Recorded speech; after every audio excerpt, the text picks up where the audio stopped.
Zdravím vás všetkých, vítam vás v Portimao v Portugalsku. Jazdili sme Fairblade, jazdili sme predtým aj 600 RR novú. Prečo som si tu aj vybral Fairblade, lebo týmto chcem zakončiť, ale spomenieme si, alebo povieme si teda najprv o 600.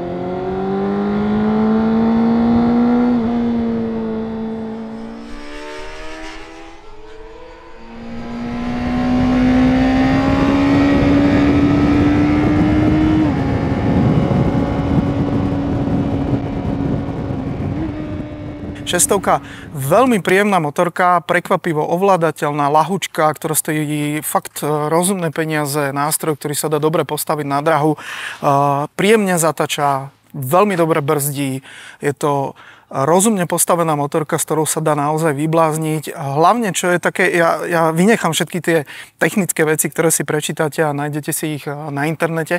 Tam je dôležité to, že kdokoľvek si na to sadne, že či je to pilot a chce ísť hrozne rýchlo, dokáže tú šestovku naháňať do toho a stavu, alebo je to človek, ktorý začína, zoberie si tú motorku a vie s ňou krásne jazdiť po okruhu a dostane ho to niekam na nejaký level.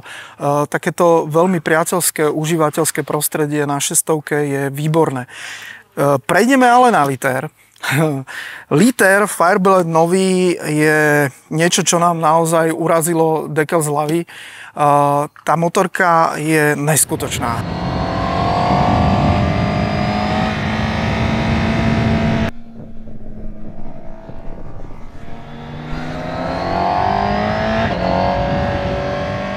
To, čo vlastne my máme v hlavách zaužívané, že tá Honda je taká priateľská, niečo s ňou treba spraviť, potom to dokáže byť aj rýchla motorka, ale nemáme nejakú takú tú odozvu, že ako sa to chová presne, proste to len dobre ide, ani neviem povedať, ako toto sa všetko zmenilo. Nový Farož je niečo, čo neskutočne dáva veľa informácií do tela, do pravej ruky, tak, jak to ovládate, tak, jak s ním dokážete ísť. Ten podvozok je neskutočný, to sa tak ľahučko ovládá, dokážete korigovať tie veci, brzdy sú famózne, neletí to, netrápi sa to, keď to ide do slajdu, dokáže to človek ešte normálne len potiahnuť a korigovať, pridať. Tu v Portimao fakt nebolo veľa miest, kde sme dokázali otvoriť plný plyn, šlo z toho strach, ako mal som ten rešpekt aj ja, akokoľvek s tým narábate, tá motorka je presná, sebaistá, je rýchla, je neskutočne dravá. Tá nový Fairblade je proste beštia, nie je to tá typická Honda, ktorú sme poznali. To, čo dokázali postaviť v Honde, nás si myslím všetkých prekvapilo tu v Portimao, lebo toto som, priznám sa, vôbec nečakal. Nede ani len o kone. Ide proste to, ako sa tie kone tam dajú dávkovať, ako sa to dá poslať do tej zákruty, ako to z tej zákruty vyletí. Je to niečo neskutočné. Podvozok elektronicky funguje super.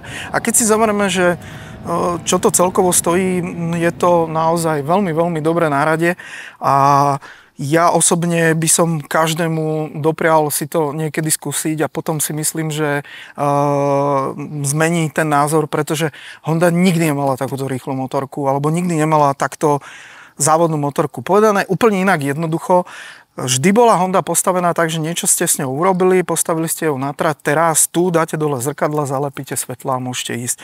A máte hotový závodný stroj. A to je niečo, čo si myslím, za to palec hore Honde. Takže ďakujem. Klobúk dole Honda.